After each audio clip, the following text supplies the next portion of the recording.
Welcome to our Trump Briefing Show, folks. Today, we're diving into President Trump's first 100 days, which he's celebrating with a rally in Michigan, claiming it's the most successful ever. He's taking shots at courts, praising his border policies, and even showing a controversial video of Venezuelan deportations. Meanwhile, his administration is making some big moves, like relaxing tariffs on cars to help U.S. automakers, and taking a hard stance against the media, especially the New York Times. Over in Ukraine, the country is ready to sign a major deal with the US for access to rare minerals like lithium and uranium, which are super important for tech and energy. This comes as Ukraine continues to face tough battles with Russia, with international support and peace talks still in the mix. The conflict is intense, with civilian casualties rising, and global tensions simmering. And in the world of tech and politics, some of the biggest names like Jeff Bezos and Elon Musk are getting cozy with Trump, supporting his policies despite the controversies. Plus, the Trump administration is cutting $1 billion in school mental health grants, citing conflicts with prior policies. All in all, it's a whirlwind of political drama, international conflicts, and economic shifts. Please continue to stay tuned for more details. The Toronto Star reports on President Donald Trump's recent cabinet meeting, a spectacle filled with both policy shifts and eccentric moments. Trump began by celebrating his first 100 days, touting his achievements in immigration and the economy, while signing executive orders to ease tariffs on automobiles, a surprising reversal that could help domestic automakers. Elon Musk, present as an outside advisor, drew attention not just for his insights but for his playful hats, swapping between Doge and Gulf of America, symbolizing perhaps his whimsical approach to serious governance. Meanwhile, Transportation Secretary Sean Duffy emphasized the urgency of upgrading the air traffic control system and hiring more controllers, signaling a focus on infrastructure amid economic concerns. Trump also humorously dubbed Defense Secretary Pete Hegseth, "my least controversial person," poking fun at ongoing scrutiny over his military communications, while Jeffries vowed to oppose Trump's policies over the next 100 days, framing the period as a fight to end a national nightmare. Wall Street reacted negatively to economic signals suggesting a contraction, with stocks plunging after a report indicated the economy shrank in the first quarter, partly due to businesses rushing imports before tariffs increased costs. Protests erupted outside a breakfast attended by House Speaker Mike Johnson, highlighting the political tensions over Washington's deadlocked budget, while a Vermont judge ordered the release of a Palestinian man detained during his citizenship interview, citing retaliation concerns. Musk's shift to remote work and the ongoing tariff debates, alongside economic indicators and political protests, paint a picture of a turbulent, unpredictable political landscape under Trump's leadership. The Associated Press details Ukraine's strategic move to finalize a vital minerals deal with the United States, a crucial step amid its ongoing struggle against Russia. Ukrainian officials, including Economy Minister Yulia Sviridenko, traveled to Washington to iron out an agreement that grants the U.S. access to Ukraine's rich deposits of titanium, uranium, lithium, and other critical materials. Prime Minister Denis Shmyhal described the deal as a strategic partnership, designed not only to bolster Ukraine's economy but also to secure continued military aid. The agreement, expected to last 10 years, aims to balance the interests of both nations, with Ukraine seeking assurances that its sovereignty remains intact and that aid contributions are transparent. Meanwhile, Russian President Vladimir Putin advocates for a ceasefire, emphasizing the need to address lingering questions before peace talks can proceed, amid stalled negotiations and ongoing territorial conflicts. The UN reports a disturbing rise in civilian casualties, with nearly 2,641 verified deaths in the first quarter alone, underscoring the brutal reality of the war. Russian strikes, including drone attacks on Kharkiv and alleged Ukrainian drone operations in Russia, highlight the relentless violence. The U.S. continues to push for faster negotiations, warning that delays could jeopardize efforts to end the conflict, as both sides grapple with strategic and political hurdles. The situation remains tense, with Ukraine striving to secure vital resources and global powers urging a swift resolution to one of the most devastating conflicts of recent times. Meanwhile, Yahoo reports on a significant shift in U.S. domestic policy as the Trump administration announces the cancellation of $1 billion in school mental health grants, citing conflicts with civil rights laws and a desire to redirect funds. The grants, initially allocated under Biden's administration to support hiring psychologists and counselors, are now deemed by the Education Department as misaligned with merit and fairness policies. Conservative strategist Christopher Rufo criticized the funding, accusing it of promoting left-wing racialism, and the department pledged to re-envision its approach to supporting students' behavioral health.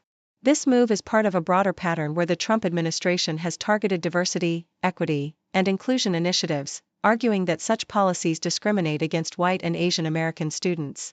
The department's plans involve reallocating resources to more effectively address behavioral health needs without the previous emphasis on diversity goals. This decision reflects the ongoing ideological clash over education policies, with critics warning that it could undermine efforts to support marginalized students, while supporters see it as a correction to perceived overreach.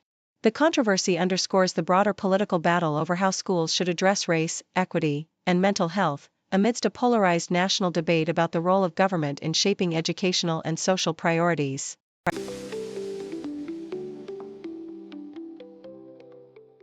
The Independent vividly depicts how tech magnates like Jeff Bezos and Elon Musk have shifted their principles to align themselves with Donald Trump's political ambitions. Bezos, despite his immense wealth and ownership of influential outlets like the Washington Post, was reportedly enraged when Amazon proposed to include the cost of tariffs to customers, exposing the real burden of Trump's trade policies. In a surprising turn, Bezos quickly resolved the issue, seemingly sacrificing transparency to maintain favor with Trump. Meanwhile, a collective of tech giants, Apple, Google, Meta, and others, once seen as liberal and progressive, now publicly support Trump, attending his inauguration and endorsing his policies. These billionaires, collectively worth over $1 trillion, are caught in a complicated web of political allegiance, economic interests, and the desire to influence policy, even as their globalized business models clash with Trump's nationalist, anti-globalization rhetoric. Their support signifies a troubling erosion of their original principles, as they increasingly prioritize access and influence over integrity, risking long-term damage to their reputations and the broader tech ecosystem.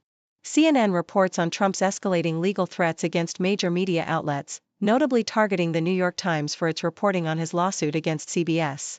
Trump's lawsuit alleges that CBS deceptively edited an interview with Kamala Harris, a claim widely dismissed by legal experts as baseless, yet it has become a focal point for his broader campaign of media intimidation. Trump's fury was ignited when the Times cited legal opinions suggesting his lawsuit was frivolous, prompting him to threaten tortious interference and demand that the newspaper be held accountable for unlawful behavior. This pattern of legal intimidation extends beyond CBS. Trump has previously sued other outlets like the Des Moines Register and ABC News, often claiming defamation or election interference, even as these suits are widely regarded as attempts to silence critical reporting. His aggressive stance underscores a broader strategy to undermine press freedom and control narratives, raising concerns about the future of independent journalism and the accountability of powerful figures in the current political landscape.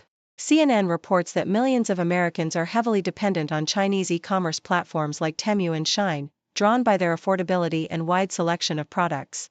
Rena Scott, a retired nurse from Virginia, exemplifies this trend, with her frequent orders ranging from household furniture to crafting supplies. However, recent tariffs imposed by the Trump administration, including a 145% duty on Chinese imports and the expiration of duty-free exemptions, have caused Temu and Shein to raise prices on many items. This escalation has left budget-conscious consumers like Scott unable to afford their usual shopping habits, disproportionately impacting lower-income households, which rely more heavily on these inexpensive goods. Meanwhile, shoppers like Philip Dampier are stockpiling essentials in anticipation of economic downturns and shortages, turning to Chinese sites for everything from kitchenware to furniture, highlighting a culture of overconsumption driven by low prices. Critics argue that these platforms contribute to environmental waste and poor labor practices, but many consumers feel they have little choice, as American-made products remain prohibitively expensive and the domestic market offers limited affordable options. CBC details how Donald Trump's presidency, now at the 100-day mark, has sparked over 200 lawsuits across a broad spectrum of issues, emphasizing a pattern of aggressive legal challenges and executive actions. The administration's frequent use of the shadow docket, expedited Supreme Court rulings without oral arguments, has become a hallmark of this period, with judges often criticizing the White House's response to setbacks. Major legal battles include challenges to the administration's attempted restrictions on birthright citizenship, which could reshape the understanding of American identity and immigration law, and disputes over the legality of tariffs imposed without congressional approval. The administration also faces significant litigation concerning deportations, with courts halting some removals and criticizing the use of wartime laws for immigration enforcement. Additionally, legal conflicts over transgender rights, government spending, and environmental policies reveal a presidency embroiled in contentious battles over constitutional authority, civil rights, and environmental protections, with judicial rulings frequently tilting the balance of power and exposing the administration's contentious approach to governance.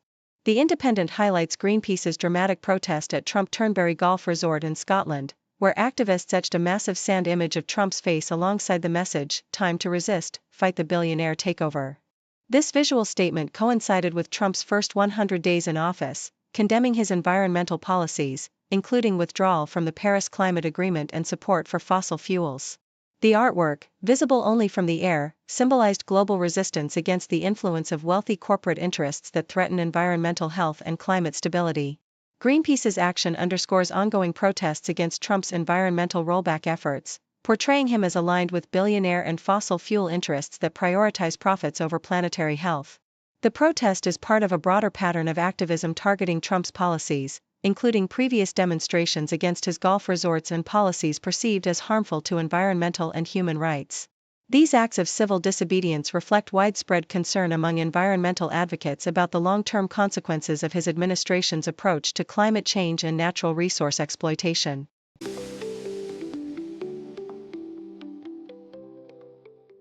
According to the Australian Broadcasting Corporation, the U.S. economy experienced an unexpected contraction in the first quarter of Trump's second term, with GDP shrinking by an annualized 0.3%, marking its worst performance in 3 years and reversing the previous quarter's 2.4% growth. President Trump, in a bid to reassure Americans, urged patience and blamed his predecessor, Joe Biden, for the downturn, claiming that the current economic issues were not his fault. The report highlighted a surge in imports, up 41%, the fastest since 2020, largely driven by the fear of impending tariffs, which also led to a 5% drag on growth, and contributed to a Wall Street sell-off, with the S&P 500 dropping nearly 2%.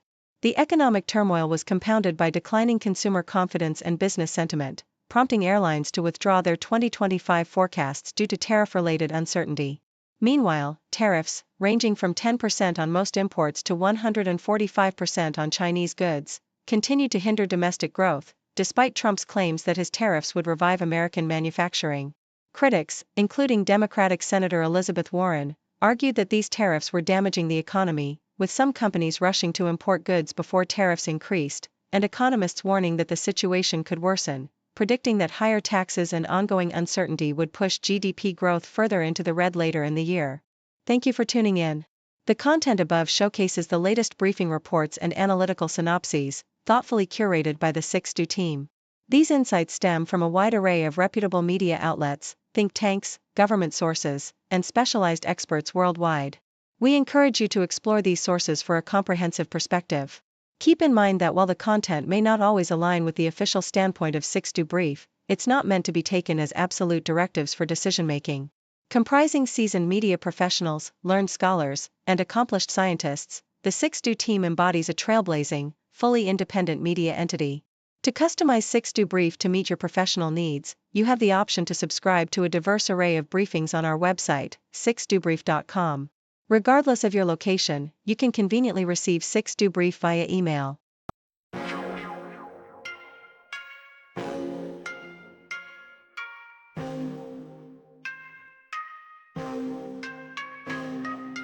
News breaks, buzz the ground, stories spin, walls come down, voices merge in the sound, faces mix in the crowd, broadcasters paint the scene, world events on our screen, every link a different theme, words collide in the stream, 6 degrees connect the dots, background stories more than us. Hear the voices rise aloft, truth unveils in every spot, cultures clash across the globe, spin the threads in a strobe, every story wears a robe, truth and lies in their code, journalists dig real deep, secrets out, they don't sleep, every angle they'll keep. In the news we take a leap, new perspectives day by day, hidden truths come to play, in the background shades of gray.